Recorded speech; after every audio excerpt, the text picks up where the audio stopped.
Bonjour à toutes et à tous, je suis chercheuse en sciences sociales et je souhaite partager mon expérience avec vous aujourd'hui. Dans ce podcast, je vais vous parler d'une problématique importante et méconnue, le biais de genre dans les lettres de recommandation académiques.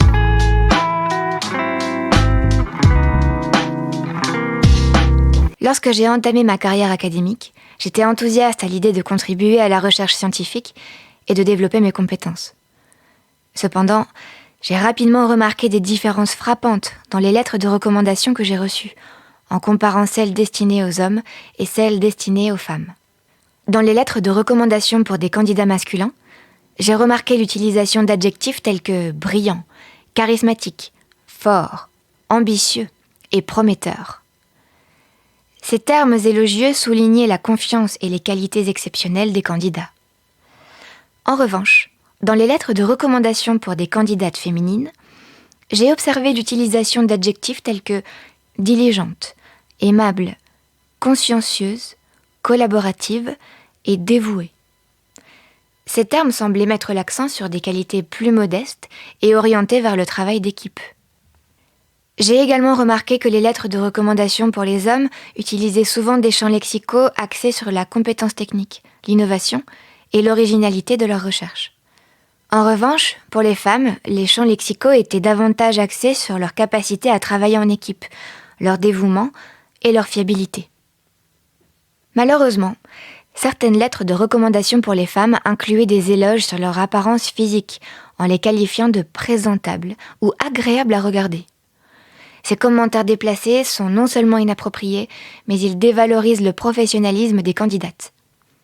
Dans certains cas, les lettres de recommandation pour les femmes semblaient sous-représenter leurs réalisations académiques ou leurs contributions significatives à la recherche. Cela pouvait limiter leur reconnaissance et leurs opportunités professionnelles. Une autre différence que j'ai notée était le ton utilisé dans les lettres de recommandation. Pour les hommes, les lettres étaient souvent redirigées avec un ton plus confiant et assuré, tandis que pour les femmes, le ton était parfois plus réservé et prudent, donnant une impression de moindre confiance en leurs capacités.